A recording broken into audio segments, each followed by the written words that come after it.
আসসালামু আলাইকুম বন্ধুরা, আমার চ্যানেলে আপনাদের সকলকে স্বাগতম। আজ আমি রান্না করেছি কচুরলতি। এই রেসিপিটা বানানো যেমন সহজ, খেতেও তেমন মজাদার। আশা করছি আপনাদের সকলের অনেক ভালো লাগবে। সবাইকে শুভেচ্ছা জানিয়ে শুরু করছি আমার আজকের এই রেসিপি। এই রেসিপির জন্য আমি এখানে নিয়ে নিয়েছি হাফ কেজি কচুরলতি ও নিয়ে নিয়েছি 100 গ্রামের মতো চিংড়ি মাছ। এখন একটা কড়াইতে দিয়ে দিচ্ছি সরিষার তেল এবং এই কচুরলতিগুলো দিয়ে দিচ্ছি। এর মধ্যে দিয়ে দিচ্ছি লবণ ও হলুদের গুঁড়ো দিয়ে কচুরলতিটা একটু ভেজে নিতে হবে।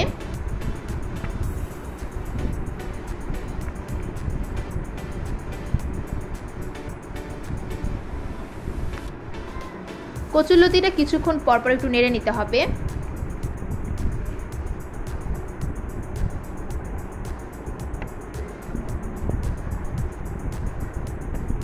আমার ভাজা হয়ে গেছে। এখন আমি কচুরলতিটা একটা বাটিতে তুলে নিচ্ছি।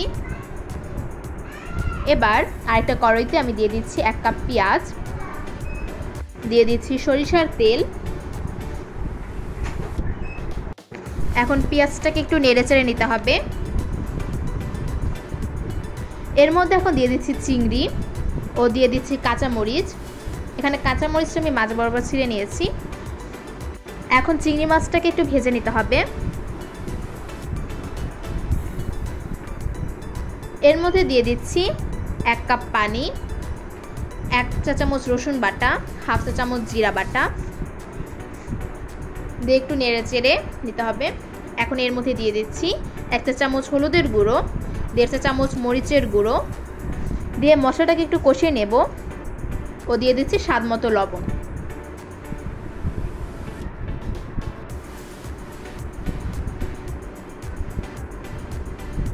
মশলাটা কষানো হয়ে গেছে।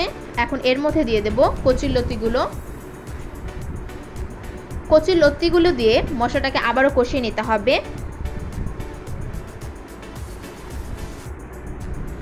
এখন একটু নেড়েচেড়ে ঢেকে দেব।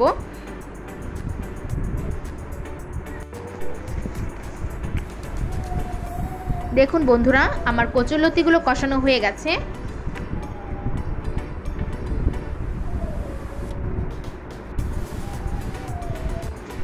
এখন এর মধ্যে দিয়ে দিচ্ছি পানি। এখানে পানির পরিমাণটা একটু কম দেবেন, না হলে কচুরলতিটা গলে যাবে, আর কচুরলতিটা গলে গেলে খেতেও তেমন ভালো লাগবে না।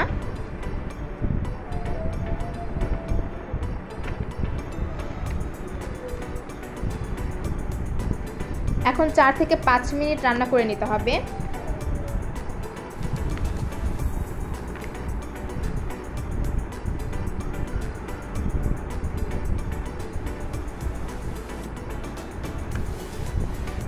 বন্ধুরা, আমার কচুরলতি রান্না হয়ে গেছে।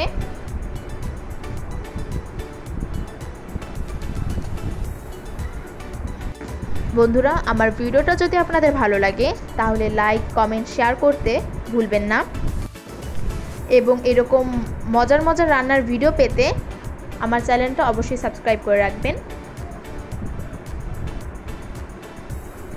সবাইকে ধন্যবাদ।